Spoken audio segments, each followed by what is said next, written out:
Good morning, everybody. Welcome to the kitchen. Today we're going to be making buttermilk southern fried chicken.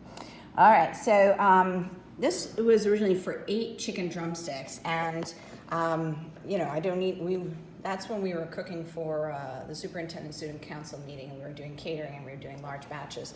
But we're just doing this today as a demonstration. So this was the smallest package I could find in the grocery store, and it's got 5 drumsticks, and they're kind of small. Last year when I got the drumsticks, they were really big and fat.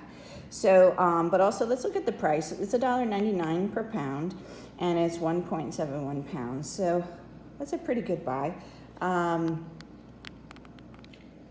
Sometimes you can get chicken on sale, maybe 99 cents a pound. So keep an eye out for that, and then put them in the freezer until you need them, so you can save money.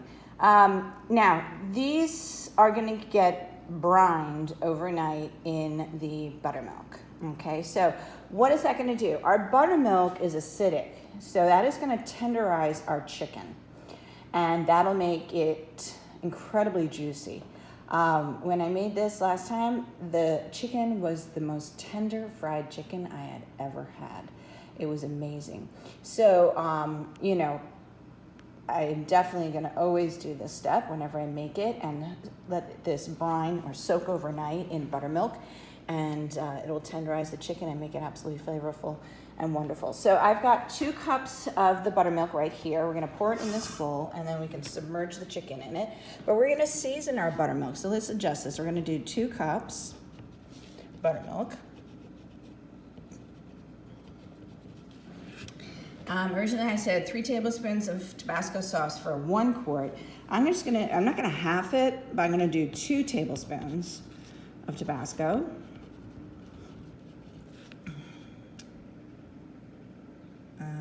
I don't like a lot of salt, so I will do 1 tablespoon of kosher salt.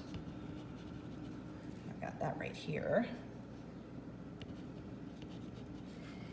And the cayenne adds a big kick to it too, so I'm not going to reduce the cayenne. 1 teaspoon cayenne. And I'm going to add a ½ teaspoon of paprika. And this will give it a great flavor. All right, so I'm gonna get all of that in here, and then I'm gonna submerge our chicken, wrap it up, let it soak overnight, and tomorrow I can dredge and fry it. So here we go, we've got our Tabasco, salt, cayenne, and paprika in our buttermilk. I'm gonna stir it all together, and then add in our chicken. Saran wrap it and let it sit overnight. Now, possibly halfway through, I'll rotate so the chicken pieces on the bottom, then go to the top, so that way make sure everything gets submerged equally. And you want to make sure that when you're working with chicken, your hands are very clean. You don't have any cross-contamination. So once I put these in, I gotta wash my hands right away. We don't want to have a chance of any salmonella getting anywhere. Get those in, possibly rotate it around. All right, so buttermilk. What is buttermilk?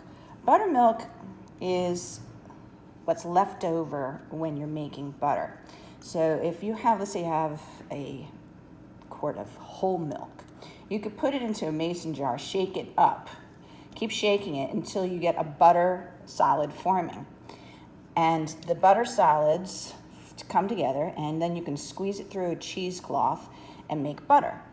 The liquid that is left over, that is called buttermilk, okay? And it is a great tenderizer. It has lots of flavor, and we used it in our cornbread. We're using it in this recipe. I've used it in Irish soda bread. And because it's acidic, it reacts with baking soda and baking powder as a leavening agent, and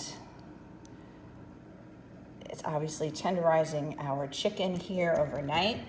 And so although it does not look too appealing, it does its job. So I'm gonna saran wrap that and put it in the fridge, let it sit overnight. Maybe I'll open it up and stir it around at some point just to make sure everything gets completely tenderized.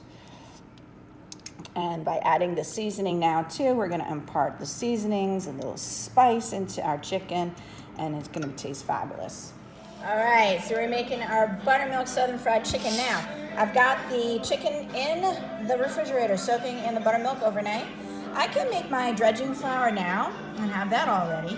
And, you know, I'm doing a much smaller batch, so I don't need, that's too large. So I'm doing 1 cup of all-purpose flour, 1 teaspoon of kosher salt, 1.5 teaspoons of black pepper, 1/2 teaspoon of cayenne pepper, 1 whole teaspoon of paprika, and 2 teaspoons of baking powder. So I got everything over here.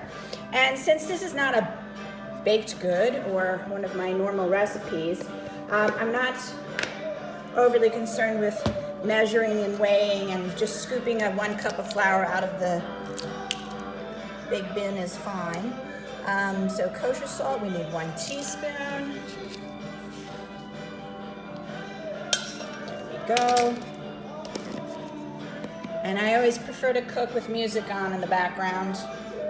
Let me finish weighing everything out, scaling it. Okay, so here we go. We have our 2 teaspoons of baking powder, our 1.5 teaspoons of black pepper. Now I increased that from the previous time because I felt like it didn't have enough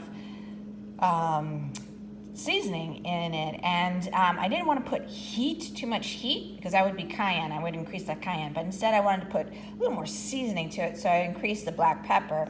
I increased the paprika too. This has a milder seasoning than cayenne, so I increased that. And then, of course, our kosher salt, and here is our 1 cup of flour. And we're just gonna stir it together. I'm gonna saran wrap this, and then I'll put it in a brown paper bag to shake the corn in. Very important, you have to use a brown paper bag. So I gotta remember to bring one tomorrow. And then we dredge the chicken in it, and then we can fry them. So this you can do ahead of time. Now I only have those 5 drumsticks, so I don't need a lot of this flour. So if you're gonna do a lot, or if you're gonna cook this often, you can make a big batch of this and just keep it in a container, and then use, you know, as much as you need as time goes by. And that'd be one way to save time. But I don't cook fried chicken that often, and so I only need this small amount for the 5 drumsticks that I'm gonna do tomorrow.